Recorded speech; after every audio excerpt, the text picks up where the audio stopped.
Hi YouTube. I have gotten myself organized for my fall garden today.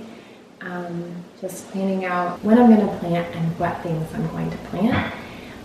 So I thought it would be fun to walk you through this because it was one of the most challenging things to me when I first started, especially for the fall garden. I actually missed it the first couple of years because I always expected a fall garden to really start in the fall. Like I thought you'd plant things early fall and then you'd harvest late fall.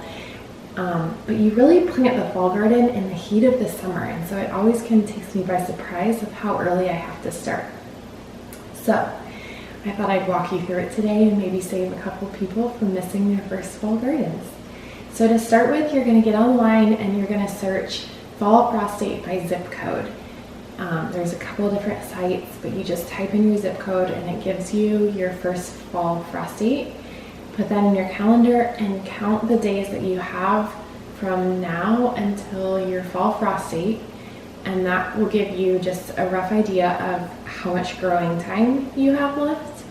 And then get your seeds together and look up the days to harvest. So some packets of seeds won't have that on there. Most of them do, but some of them don't.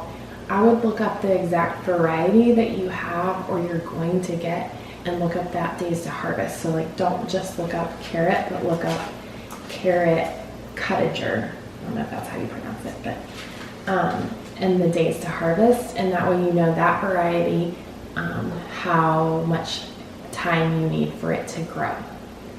Some things like a carrot will grow past your frost date. They'll actually have better flavor past your frost date, and there are a few things like that, but you still want most plants to be pretty much done by then, maybe harvested for a while, so you can add some time onto things like, say, broccoli, things that you're going to want to harvest for a little while. And even things like carrots, you're going to want to be mostly grown by the time your fall frost date comes. So the next thing that I do is I take all of my seeds, if you have seeds, otherwise just kind of look up like fall plants and order some of those. But for me, I get my box of seeds out and I create piles.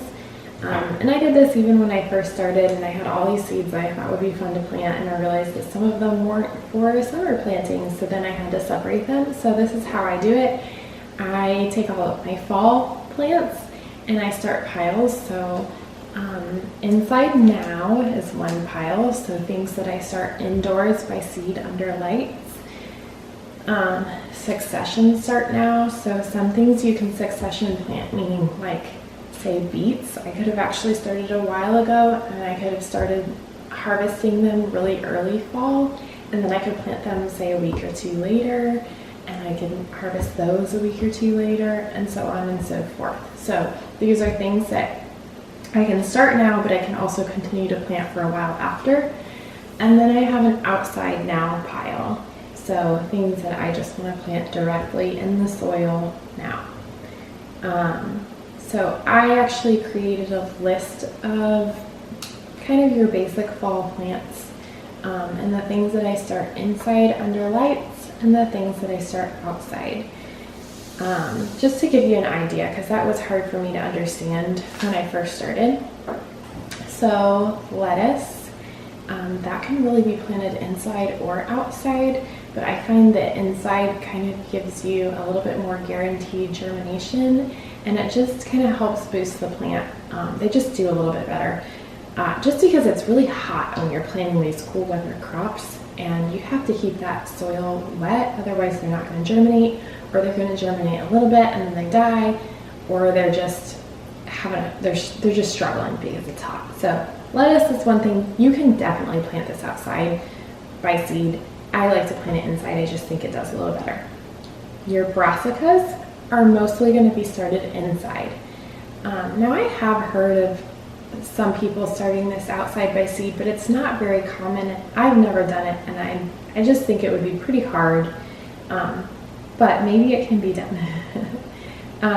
But so your broccoli, cabbage, cauliflower, I start all of these inside by seed. These typically take a while to grow, and so it just makes it easier in the heat of summer. Kale really does pretty well being started by seed, but I usually just start it inside. It's honestly easier because I already have plants under lights, and so it's easier for me to just make sure it gets a good start inside and then plant it outside when I don't have to worry about keeping it moist as much. Beets, I start those outside. Some people do start these inside. I think it's a little more common than, say, your brassicas being started outside, but it's pretty common to plant those. Most people plant those by seed just in the soil. Carrots, I would definitely start those outside. A lot of the root vegetables just don't do well being transplanted after they have started. And then turnips outside as well. Sugar snap peas, I know this isn't like a super common vegetable, but we had a lot of fun this year with them, so I decided to include them. But I would just go ahead and plant those outside. Radishes, definitely outside. Those are so easy to grow. They have a really short growing season, so if you're new to gardening, even if you don't love radishes, start them outside and then roast them, like mixed with some other roasted vegetables. They are totally different flavor. They're so good. And even if you don't like that, like, I don't know, spicy radish flavor you get in the store, if you haven't grown them in the garden, they're so much different, especially when you're growing them in cool weather. They don't have that really spicy flavor. And then the last one is garlic. Garlic is started in the fall, but then it's harvested the next growing season. And the Farmer's Almanac actually says 6 to 8 weeks to start 6 to 8 weeks before your last frost date. I have done it a lot later in the past. I would say a couple weeks before your last frost date is probably ideal. And then you can actually start it a lot later too, like a good 3 or 4 weeks after your last frost date. It will probably be fine. You just want a little bit of germination before it really starts to get really cold.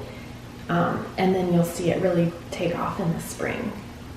So that is kind of the basics. I hope that's really helpful for you.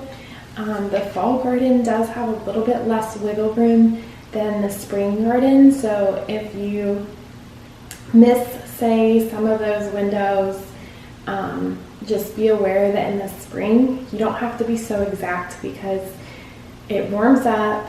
Maybe things don't grow as well because you didn't get them planted early enough or started indoors early enough, but they'll still grow. Whereas the fall garden, you really want to have your days of harvest less than your days till your frost date, because otherwise that frost date comes and the growing just really slows, or plants are killed by the frost.